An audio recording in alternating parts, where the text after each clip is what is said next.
Bring a new reality to spin classes. It's a stationary bike that isn't so stationary.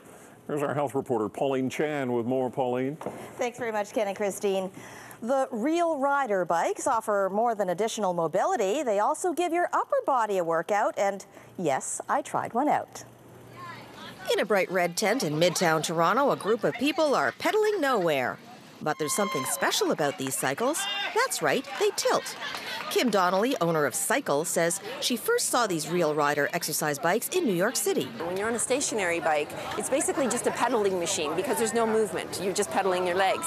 The Real Rider mimics the outdoor ride because it's on a pivot, so it almost feels like you're floating. Well, unless you've pushed up the resistance so you're going uphill. Oh, that's a big hill! And turning does actually work out your upper body because it takes real exertion to push the handlebars. Your core, your arms, your biceps, triceps, and your lats. Now, you don't need a helmet to ride one of these Real Riders, but thousands of people will be wearing their helmets when they participate in the Becel Ride for Heart on June 5th. About 13,000 people are expected to join the annual fundraiser for the Heart and Stroke Foundation, among them Cheryl Gill, who suffered a sudden cardiac arrest 4 years ago.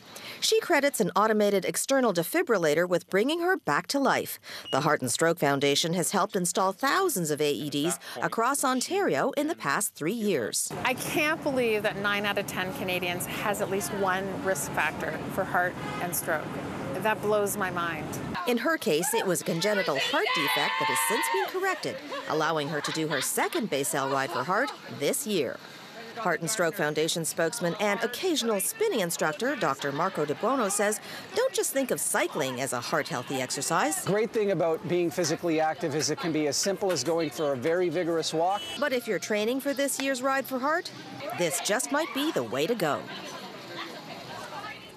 Now, there are 25, 50, and 75K routes in the Becel Ride for Heart. They're hoping to raise $3.9 million for research and treatment programs.